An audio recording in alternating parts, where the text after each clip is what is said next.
Tonight, face-to-face with Congo's rebels. Our Africa correspondent, Yousra Elbagir, and her team film the group M23 as they take control of the strategic city of Goma. They're fighting for the money. They're fighting for our life. And as they kick mercenaries fighting for the government out of the country, she confronts M23 over links to neighbouring Rwanda. Some paid the parler Rwandais. Congolese, but Rwanda's been helping you. No, Without let's stop that. Also tonight, from behind bars to the battlefield. We meet the Ukrainian convicts now building bombs and flying drones after being released to fight Russia. President Trump announces plans to send illegal immigrants to the notorious prison Guantanamo Bay. In India, dozens are killed and there's anger at the authorities after a stampede at a holy festival. Plus, the director of the film The Back Way on the shame and disappointment shared by deported migrants. That's all coming up on The World with me, Jonathan Samuels.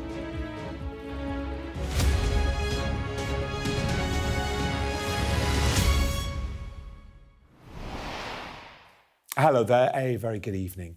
It is a country that's been gripped by conflict for more than 30 years. The Democratic Republic of Congo is vast in size and rich in minerals beneath its war-torn soil. To have power there is also to have control over a potential fortune. And because of that, rebels fight the authorities. Well, more than 100 groups are active there right now, but one dominates, M23. Tonight, our Africa correspondent, Yousra Elbagir, meets them face-to-face. In her eyewitness report from the key city of Goma, she witnesses signs of surrender from the Congolese army, their weapons and army fatigues discarded on the roads, while their enemy, M23, appear confident. The UN has long accused neighbouring Rwanda of backing M23. Tonight, Yousra confronts their soldiers. Well, M23's offensive has displaced hundreds of thousands of people. And since January, they've made rapid advances, capturing the eastern towns of Masisi, Sake, Minova, and most recently Goma. Goma's capture led to the exodus of hundreds of Romanian mercenaries fighting alongside the Congolese military. We'll show you the moment they were forced out. M23 are now moving south towards Buvaku, trying to expand their control. Our Africa correspondent, Yousra Elbagir, has this report from Goma.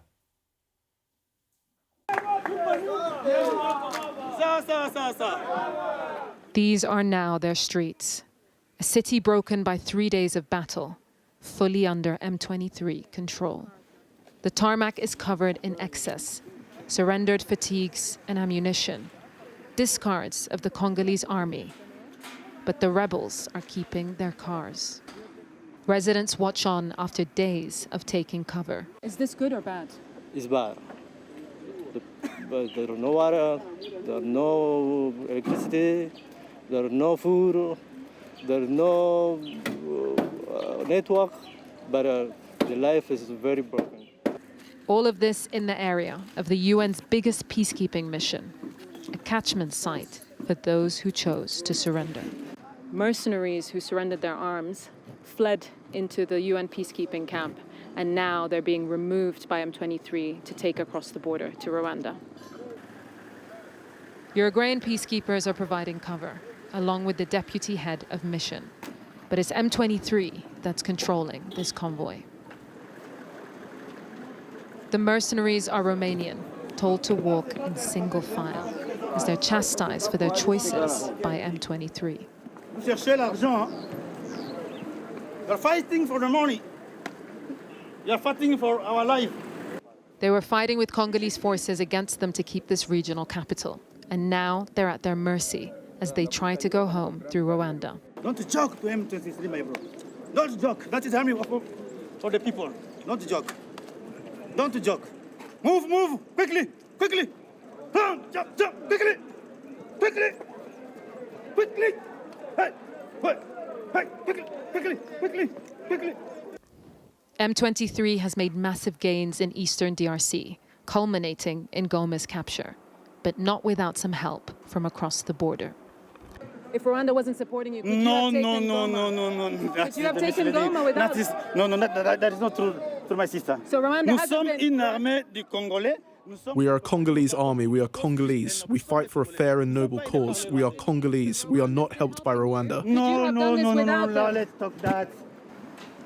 The last of over 200 mercenaries walking into Rwanda, wounded in a fight far from home, with millions of Congolese left behind, wondering what happens next. Yousra Elbagir, Sky News, Goma. Well, the reasons for the conflict in the Congo are multi-layered, of course, but one catalyst is the fight over its rich minerals.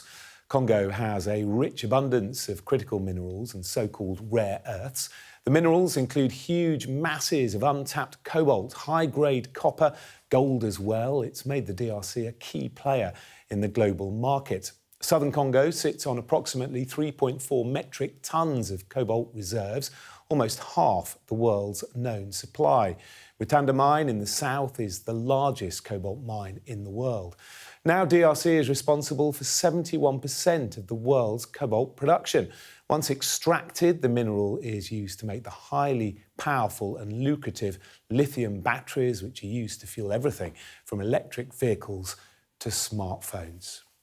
Well, joining me now is Melanie Gubi, an investigative journalist who lived in Goma for more than 10 years. She's also featured in the Oscar-nominated documentary Virunga, which centred on the national park in DRC. Great to have you on the programme. You've a huge amount of experience of this country, and it is going through something quite horrendous at the moment.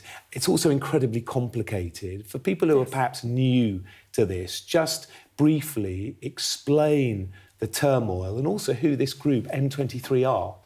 Right, so the M23 is a rebellion that arose roughly 12 years ago. In 2012, officers from the Congolese army rebelled because they were unhappy with the government not fulfilling its part of an agreement that they had brokered.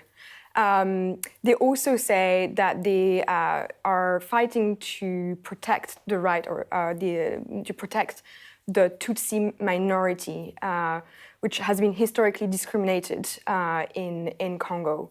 But what this group really is, this is a conflict that has been going on for 30 years, that has started in the aftermath of the Rwandan genocide. And what this group, the M23, really is the prolongation of a series of rebellions that have been backed by Rwanda.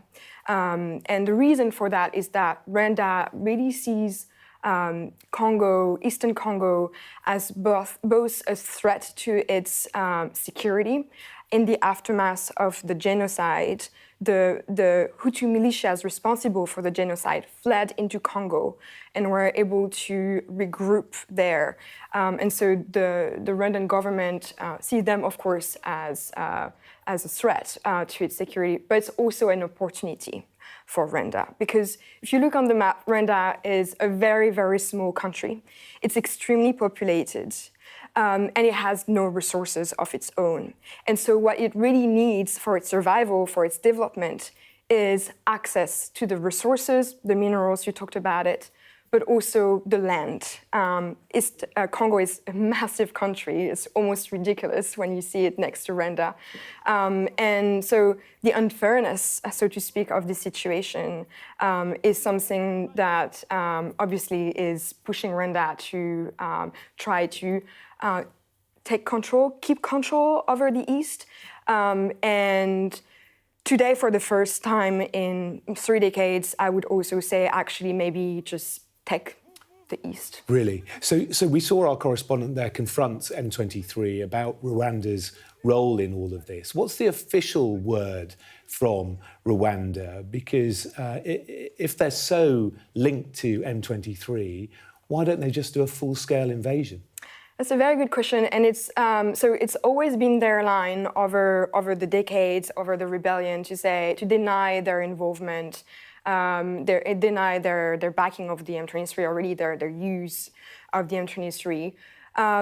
It's started to change in the last days. They're not denying anymore that they are backing the M23 as much as justifying the existence of the M23 and the reason why the M23 is fighting. I don't know if they'll go as far as accepting their role or admitting it. But certainly there is a change of tone, and there has been a huge change of tone internally in Rwanda. There has been discourse from the president himself saying that Eastern Congo is part of historical Rwanda. Do you think it could spill over then into a regional war? Could things get far worse? So it was the case that this conflict became a regional war in 1998. And it drew in 9 countries from across Africa. So there is a precedent for that. And certainly in this case, we've seen that South Africa has been very involved. They've sent men to fight alongside Congolese forces as part of a regional peacekeeping force. And they've just sent more troops, even though they lost 13 men in the past days.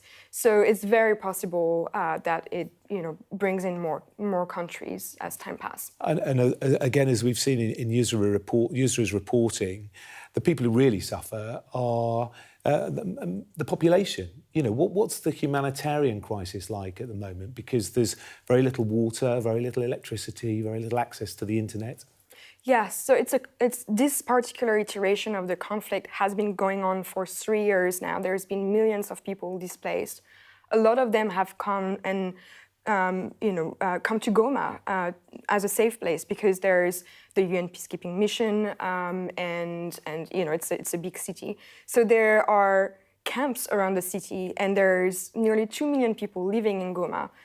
So as you can imagine, the humanitarian impact of just the past few days has been enormous. There's at least 100 people who've died, thousands of people who've been wounded, and just talking with people in the city, people have been hiding for days, lying on the floor, lying on mattresses to protect themselves from the fighting, from stray bullets. And they, as you said, they've had no electricity, no food, no water. So we don't really know exactly what the full impact has been, but it's definitely been really, very important. And I think also, what is going to happen next is really, really scary. When I was there in 2012, and the M23 took Goma and held on to Goma just for 10 days, the men of the M23 officers lost control of their men. And that meant at the time pillaging, rapes, murder. It was absolute chaos in the city. This could happen again. That's the fear, isn't it? That's the fear. And finally, we've touched on the mineral wealth of DRC a moment ago. And there's a reason people may be watching this thinking, well, it doesn't affect me, it's a long way away, it has nothing to do with me. But actually, those minerals could well be the sort of things that end up in our smartphones, in our tech. Do you think the international community has failed to do enough to protect the country, obviously protect its people, but also the fact that it does have this resource which so many others want? Absolutely, it's in so many products that we consume, not just the phone, that's kind of the symbol, but it's in so many things, aviation, everywhere.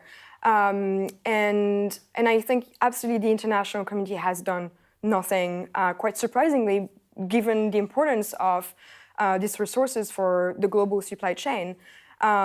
But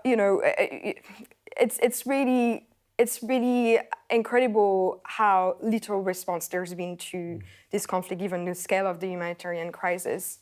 And something that's really striking is how good Rwanda has been at creating allies, silencing governments. This country, for many years, talked about the Rwanda deal, and that was part of a strategy by Rwanda, clearly to silence the UK government from speaking out against its support of the M23. Well, thank you for explaining what is a very difficult and distressing conflict, and perhaps if there's a development, we'll speak to you again.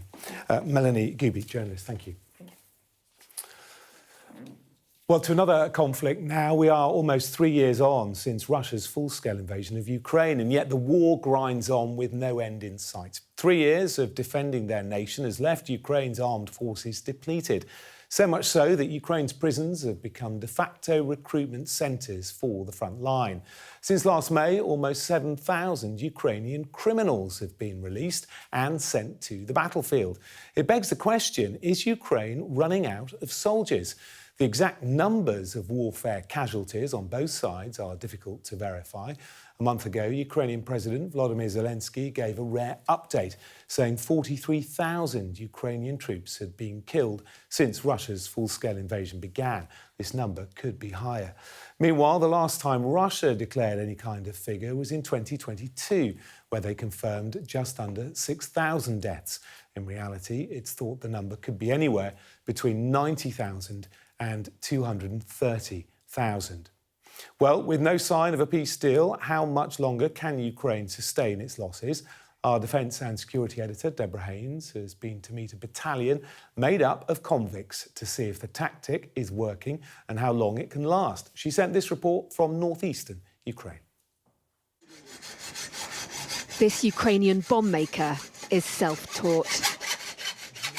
Artem modifies mortar rounds, mines and other munitions to make them more deadly. The best bomb is one you make with your own hands, and the sound from it is good. It will fry their brains. He's produced more than 1,000 explosives that are attached to drones and used against Russian targets. But it's dangerous work. It's fine. I was scared the first time too. My hands were shaking. Then you get used to it.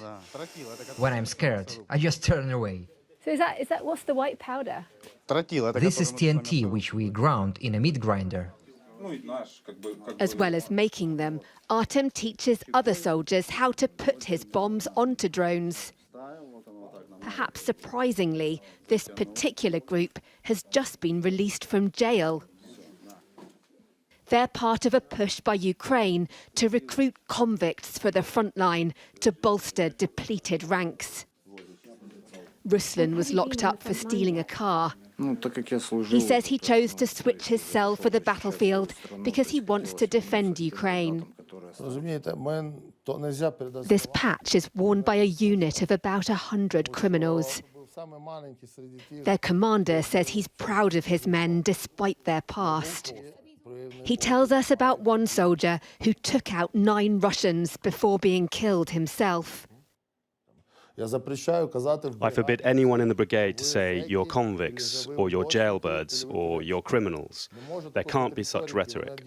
They put on the uniform and took the oath. They are soldiers. Have you had any of the people that have turned up from prison that have actually not been good and have either run away or committed more crimes? Yes, there were. Sometimes you trust someone, you get used to them over time, you believe in them, you know. But then with one action, they do something like run away. But he says most come ready to fight and hundreds more criminals want to sign up. These convicts are learning how to fly drones, which they'll soon be using for real. About 7,000 criminals have chosen the battlefield over time behind bars since Ukraine introduced the scheme last May. My motivation was mainly to defend Ukraine, my family and my loved ones. Valery had been jailed because of a car crash that killed his friend. The feeling when you leave prison and realize that you are free again is indescribable. Freedom is, after all, freedom. It felt like I was born again. But freedom is not free. The heavy price of war, a burden this country understands all too well. Deborah Haynes, Sky News, northeastern Ukraine. The former inmates on the front line. You're watching The World with me, Jonathan Samuels. Still to come, Presidents Biden and Obama vowed to close Guantanamo but failed. Now President Trump says he wants to send illegal migrants there. We'll get reaction from Washington. A grilling, heckles and cheers will bring you what's been an eventful hearing for the man picked to lead America's health agency.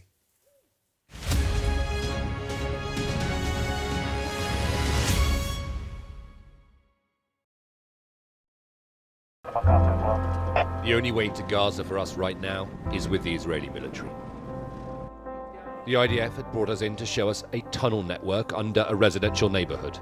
The length of time it must have to have created these tunnels must have taken years.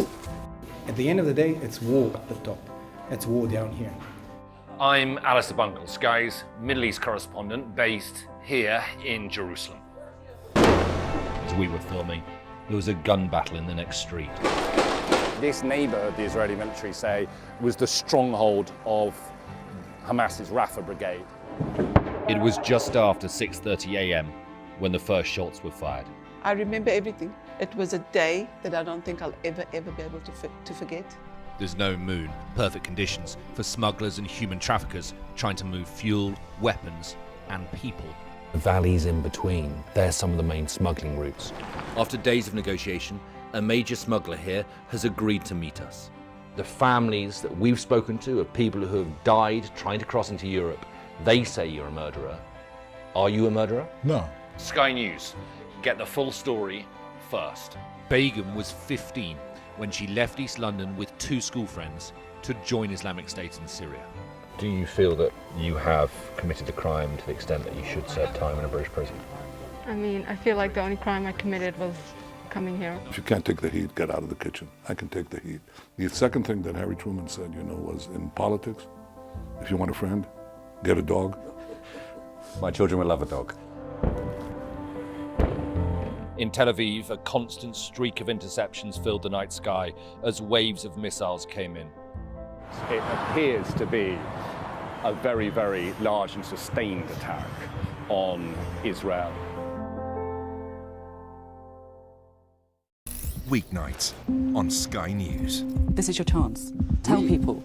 Welcome to the Politics Hub. Our police force has apologised. If you want to find out about Grimsby, you come to the docks. I'm live in Jerusalem. Are you not concerned that that could lead to all-out war? Hello there, good evening. There are fears of an upsurge in violence. What's at stake here? You are watching the press preview, a first look at the front pages as they arrive. I saw police being forced or pushing young men and women to the ground as they made almost 100 arrests. Will the cold affect your voters? Well, we have a lot of tremendous support. Free, wherever you get your news. The people here know that worse storms may well be on their way. I'm Martha Kellner and I'm Sky's US correspondent based here in Los Angeles. Mandatory evacuation, you must leave! For many people, Harvey is far from over. People here believe the water will be this deep for weeks. I'm Greg Milam and I'm Sky's Chief North of England correspondent. Are you trying to run me over, Sir Philip? No, go away. Look like it, sir. Will you respond to those who made accusations, Sir Philip? Can you go away? Sky News, the full story first.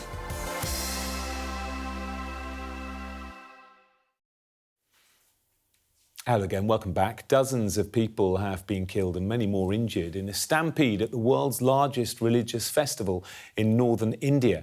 The Hindu festival is held in Uttar Pradesh state in the city of Prayagraj.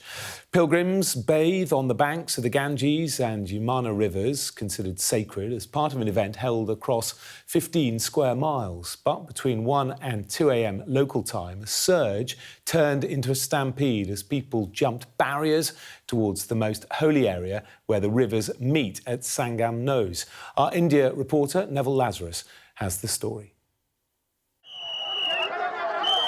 Pilgrims being taken out of the stampede by police and rescue workers. Many people are feared dead and dozens more injured, some in serious conditions. Ambulances rushed the injured, while many had to navigate their way through the masses to makeshift hospitals in this tented city. Being an auspicious day, hundreds of thousands of pilgrims surged towards the Triveni Sangam, a sliver of land where the holy river Ganga and Yamuna converge. Considered the most sacred of all, it can only accommodate a few hundreds for bathing. Devotees broke makeshift barriers to reach here, where an existing crowd got trapped. With inadequate crowd control measures and few exits, many got trampled over. Suddenly the public got stuck and there was a stampede. There was no way to get out. The crowd put so much pressure on us that we fell in the sangam. My clothes got wet, and after I fell, 2 or 3 people went over me. I was picked up by the public. Clothes, shoes and belongings of pilgrims are strewn across the scene of the incident. Relatives are still searching for their own, and police trying to manage the crowds many hours later. Prime Minister Modi offered his condolences. In the extremely sad accident that happened in Mahakum, we have lost some holy souls. Some people have been injured as well. I express my sympathy to the affected families. For millions of Hindus, the Mahakumbh serves a journey of self-realization, purification and spiritual enlightenment. A ritualistic dip in the sacred river is a symbolic cleansing of the body and soul. An estimate 400 million people are expected to converge here for the festival, making it the world's largest human gathering. But it's been hit by stampedes in the past, and despite a huge security presence this time around, the worst has happened again. Neville Lazarus, Sky News, India. To the Middle East now, and in the coming hours, Israel's ban on the UN Palestinian Relief Agency, UNRWA, will take effect. The Israeli government, long critical of the agency, says members of its staff took part in the October 7th Hamas attacks. The UN conceded 9 workers may have been involved and all were fired, but says the blanket ban will be a disaster. Well, a little earlier, I spoke to UNRWA's Jonathan Fowler, and I began by asking him why he thinks Israel took this action. Our perception is that we're somehow seen as almost sort of blocking the way to a unilateral solution to the refugee crisis. And of course, anything unilateral in this context is completely unacceptable. Everything has to be done through negotiations. Otherwise, it's not going to be a just and lasting solution. But I mean, our sense is that we're somehow misperceived as a guarantor of things like the right to return for Palestine refugees and so on. But the fact is that the rights of refugees were actually set out before UNRWA was created in 1948. And we don't run refugee camps. So if UNRWA doesn't exist, all that happens is the services are not provided, but the refugees still exist, and so do their rights. We sense that there's a sort of disregard for the potential consequences of shutting down our education system and our healthcare system, which, of course, you know, in any society, if you remove those essential public services, you're going to be moving towards a disaster. And that's not even to mention the potential impacts on the humanitarian operation in Gaza. So what will the consequences be, do you think, if this deadline is adhered to? What this means effectively is there are 70,000 people, Palestine refugees in East Jerusalem, who depend almost completely on our healthcare system. These are the people at the bottom of the economic ladder. They have no access to affordable options. So we do not know what to tell them as of tomorrow about whether our health system would even be able to continue, which is an entirely unacceptable situation. And then we have over 1,000 students in our education system in East Jerusalem. That's one aspect of the law, but the other law actually bans all contact between Israeli officials and UNRWA officials. Now, one example of that is that international staff, like myself, we've all had our visas curtailed. So, in fact, we had to leave under protest today from our compound in East Jerusalem. I've just arrived in Jordan now, in fact, after being on the road from our compound in East Jerusalem. So we have that aspect. Now, no contact actually potentially has disastrous consequences for the humanitarian operation in Gaza, because we are the largest organization by far. We have thousands of humanitarian aid workers in Gaza compared to just a few hundred from the rest of the UN system.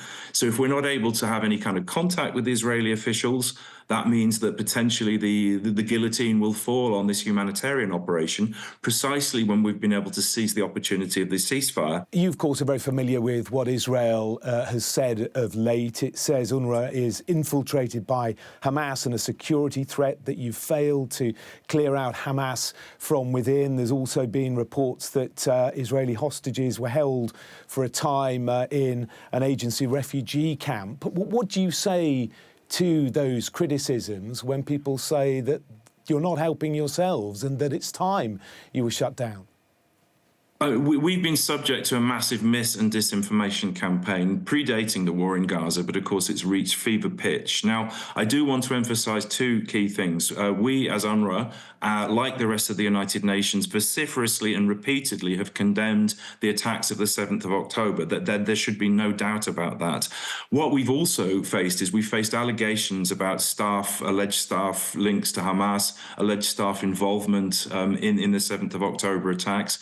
In those cases, we received names from the Israeli authorities, but a complete lack of evidence. Eventually, some partial evidence was passed to independent investigators from outside of UNRWA, and they were able to conclude that of 19 allegations, 9 people potentially were involved in some way in the attacks. Now, of course, that is 9 too many. One would be one too many. Without diminishing the nature of the allegations, in no way, shape or form, statistically, can one say that an organization where you have 9 cases of potential involvement, that means that the entire organization is infiltrated, which is why the question always has to be posed. What's the thinking behind such allegations? You're watching The World with me, Jonathan Samuels. Coming up after the break, reaction from Washington after President Trump announced plans to send illegal migrants to Guantanamo Bay.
we've got your Sunday mornings covered.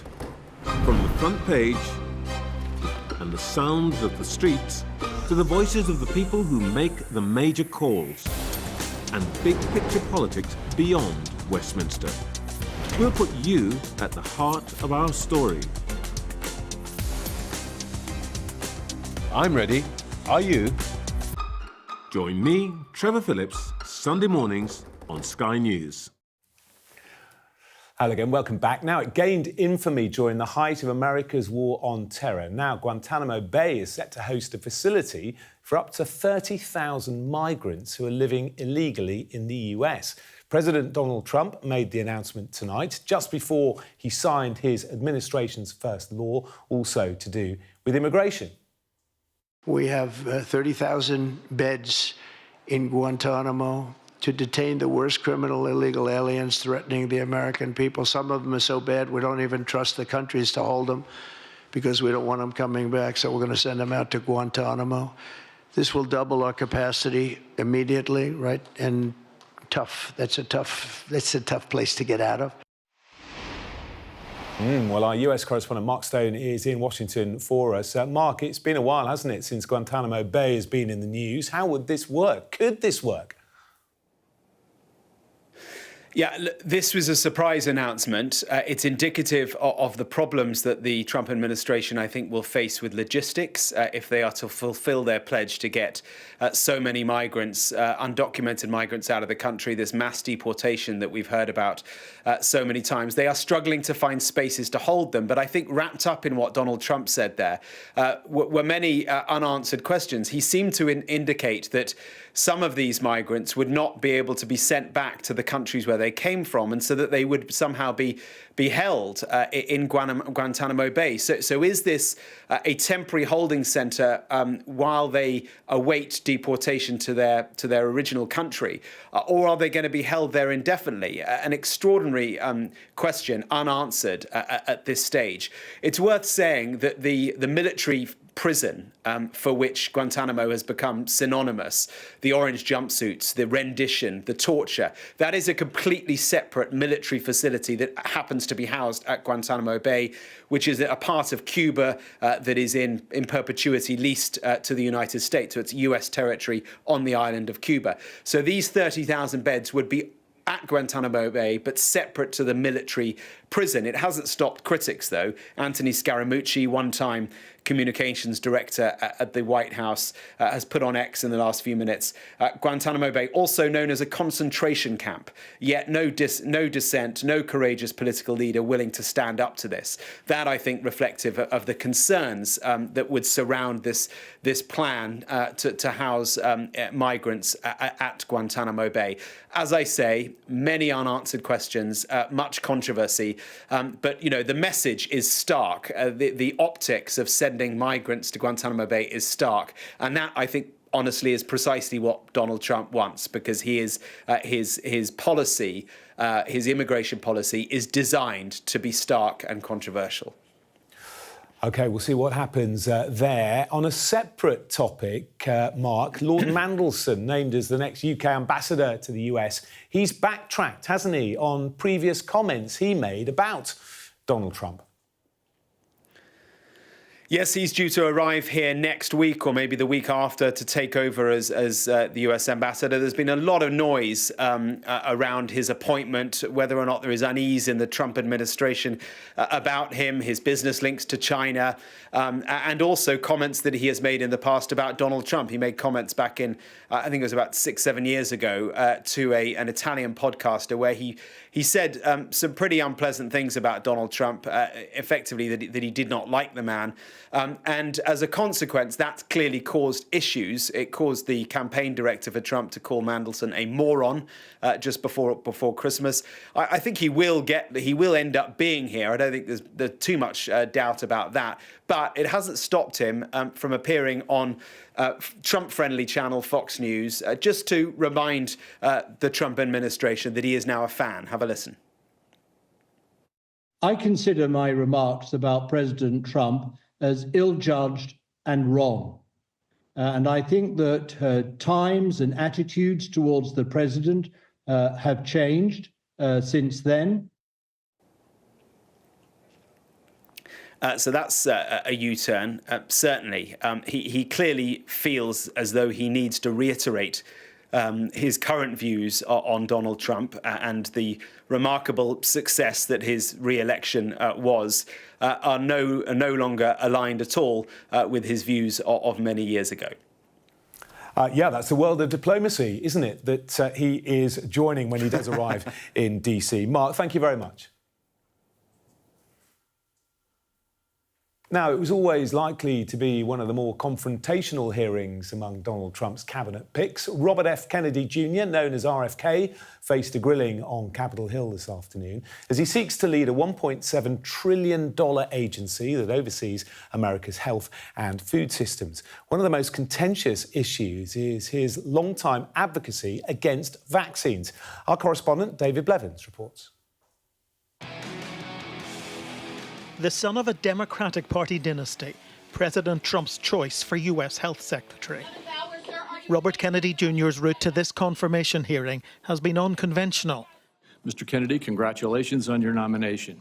And much to the angst of Democrats. He has made it his life's work to sow doubt and discourage parents from getting their kids life-saving vaccines. I hope my colleagues will say to the president, out of 330 million Americans, we can do better than this. A longtime vaccine skeptic, he appeared to U-turn, prompting protest. News reports have claimed that I'm anti-vaccine or anti-industry. I am neither. I am pro-safety.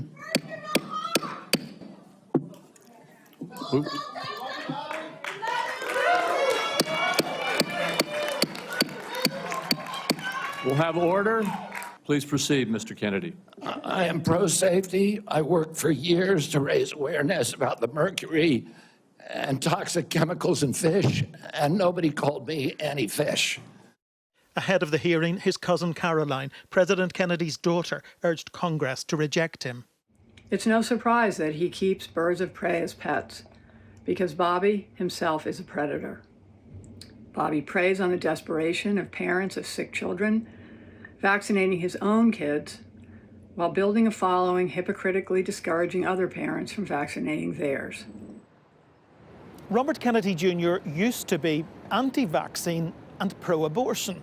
By appearing to switch those positions, he prompted one senator to ask if he's prepared to say and do anything just to please Donald Trump. A president who's told him to go wild on the health of this nation.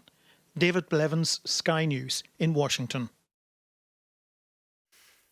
Well, the man who nominated RFK Jr., Donald Trump, has been ripping up the World Order rulebook 2 weeks after his inauguration. In their latest episode of the World podcast, Yalda, Hakim and Richard Engel discuss the president's fiery conversation with Denmark about Greenland, his tiff with Colombia, and last week's Davos address. Have a listen to a preview.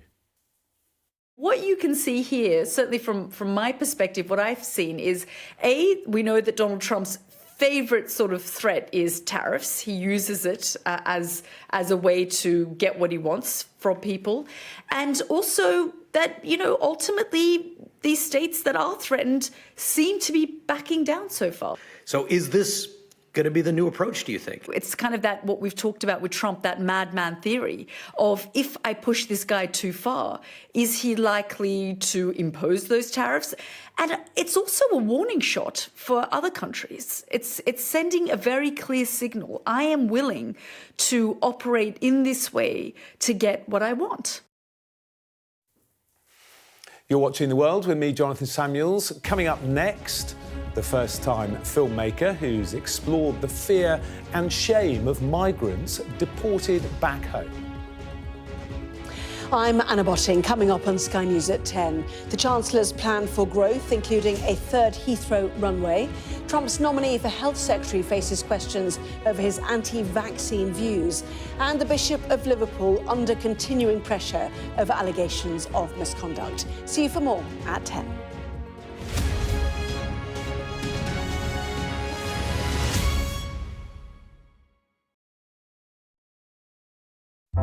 Big stories don't always come from big cities.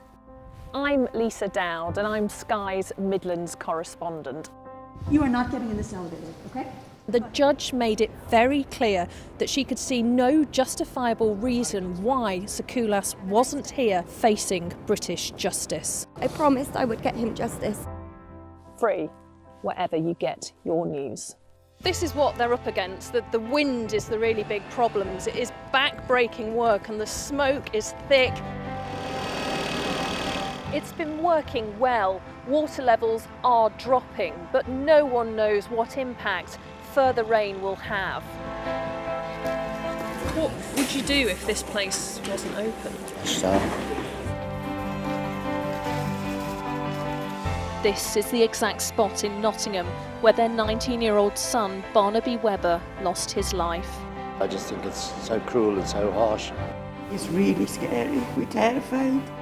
In this community, I'm told that everybody knows someone affected by COVID. Hopefully this will be the last wave. Sky News gets the full story first. Change seems tantalisingly close in this corner of the UK. Wales was the first to introduce the plastic bag charge. It's legal to let go. Set the speed and take the hands off. It's almost driverless, but not quite. Hans is a highly trained police dog. The force is incredible. It's really frightening, actually. This is my patch, my specialism. It's also my home. Sunday, exclusively on Peacock, with the top of the Premier League still unsettled. This duo have been in a league of their own. Two clubs desperately scramble to climb the table. The blockbuster fixture. Arsenal. Just what Arsenal needed. Manchester City. Chance for Haaland. Goal for Haaland. This is the Premier League. Sunday, 11:30 Eastern, only on Peacock. Weeknights on Sky News. This is your chance. Tell people. Welcome to the Politics Hub. Our police force has apologised. If you want to find out about Grimsby, you come to the docks. I'm live in Jerusalem. Are you not concerned that that could lead to all-out war? Hello there, good evening. There are fears of an upsurge in violence. What's at stake here? You are watching the press preview, a first look at the front pages as they arrive. I saw police being forceful, pushing young men and women to the ground as they made almost 100 arrests. Will the cold affect your voters? Well, we have a lot of tremendous support. Free, wherever you get your news. The people here know that worse storms may well be on their way. I'm Martha Kellner and I'm Sky's US correspondent based here in Los Angeles. Hello again. Now, it's a question that can get lost in the rhetoric, numbers and politics of the migration debate. What becomes of those who are deported from the UK? Well, The Back Way is a short film that explores the fear, shame and disappointment of those who face that fate. And we can take a look now. When we arrive at the airport, immigration will ask to see your deportation letter. Mamadou, are you listening to me?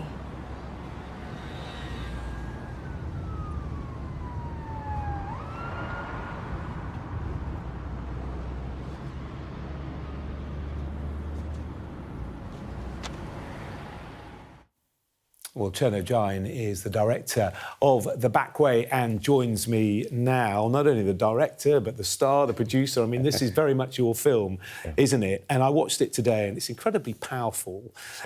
Tell me where the idea came from. I watch a lot of films generally, and I think there's been a few films over the last couple of years about this issue pertaining to irregular migration, but it's very rare that we see the story about deportation. And given my experience of having worked within the human rights sector for quite a large number of years, it was a story that I quite often heard from many refugees and migrants about this fear and shame of being sent back home, which I thought would be quite a useful way of highlighting this issue in a different way. Yeah, and we saw the very start of the film there. Just explain briefly the story. So the story focuses on a young man called Mamadou who is deported from the UK after having arrived via irregular means from the Gambia a few years before. But the main focus is how he comes to terms with the shame and failure that he feels he's brought upon his family after they'd risked everything that they had to send him to England. And how did you research it? Where did the ideas for the script come from? I think a lot of it comes from interactions I've had with individuals. As I said, I worked within the human rights space for quite a large number of years, but I spent 2 years working for an international NGO, and I visited camps in Greece, Calais, Turkey. So a lot of the themes and ideas that I put into the film came from conversations that I had with various different people. Yeah, because it's really interesting, isn't it, that we often focus in drama on the journey that illegal migrants take, or we focus on what happens when they actually arrive in their destination country. But something we very rarely see in film or television is what happens afterwards, after someone gets deported. It's quite fascinating seeing that because it's not something that's highlighted normally. No, and I think because there's been such a strong rhetoric over the years about sending people back home, and it's a common theme I hear of saying to people, you're not wanted here, go back home. So I thought by showing people what people experience when they are sent back home, it might shine a light more to explain why people actually want to make the journey in the first place, based on what they experience when they are sent back home in the first place. Why do people leave Gambia? Why are they desperate to take this dangerous route? And what is the route? Various different reasons, but I think some of the more common reasons at the moment is that there are high levels of youth unemployment, particularly between the age groups of 18 to 35-year-olds. But climate change is also having a massive impact, where it's causing productivity and production levels to drop, so much so that what we're seeing now are farmers migrate to the more urban areas to seek better job opportunities, but also some of them may use it as a transit to try and cross the Mediterranean to get to Europe or America. And people watching this may say, well, they're not fleeing war, they're not fleeing persecution, but they're still risking their lives. What do you say when people say that to you? I mean, if you look at the climate change issue, for example, Gambia is one of the few countries that's very negligible when it comes to global greenhouse gas emissions. I think annually its contributions is about 0.01%. So that's not to say that that gives them a pass to be able to take this route, but the country is being put in a situation where many people, farmers in particular, are now struggling to be able to provide for themselves as a result of something that they haven't actually contributed to. And the route itself, the physical route, is what? You're ending up sort of in Italy? Yeah, so generally it's from the Gambia to Morocco, Lampedusa to Italy. More often than not, people would try to get to England because it's also an English-speaking country as well. And what message are you trying to get across here? Who are you aiming the film at?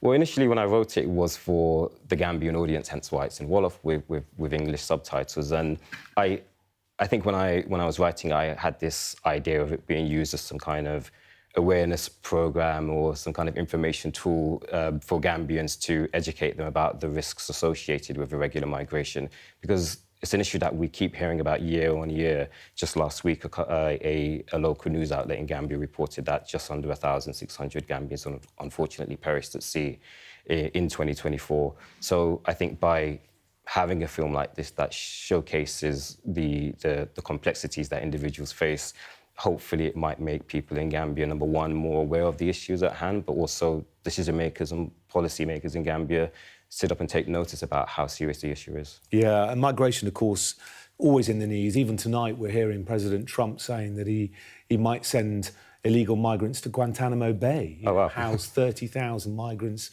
there. What do you make of what he's been saying about deporting illegal migrants, potentially sending them somewhere like that? Well, I'm not an expert on American politics, but I will say I think one of the biggest concerns that I've had with some of what I'm hearing coming out from Trump is that, yes, there is this plans for mass deportations, but he's never really been specific about how he plans to achieve that. You're talking about an estimated 11 million undocumented immigrants living in the country, many of whom contribute to the economy, contribute to the American workforce at large. I think it's estimated that about, 23% of undocumented immigrants contribute to the construction sector, and it's even higher when you think about the agricultural sector, which is about 44% of undocumented immigrants.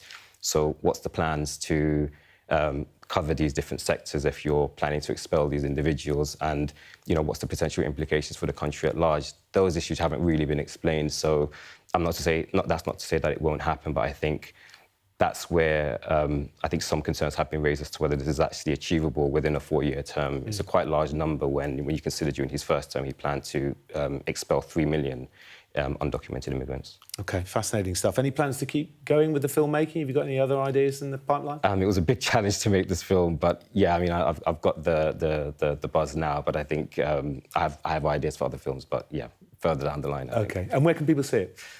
So it's available for free on a YouTube channel called Omeletto, but if you type in The Back Way in YouTube, I'm sure you'll find it there. You'll find it, yeah. It's a great watch. It's Thank you. Only 15 minutes or so, isn't it? Yes, exactly. It's pretty dramatic stuff. Cherno Giant, thank you very much. Thank you. Thanks for having me. All the best. And that's it from me, Jonathan Samuels, and the World team. Anna Botting will have the news at 10 in just a moment, with the latest on those comments from Donald Trump and the latest on the Heathrow expansion.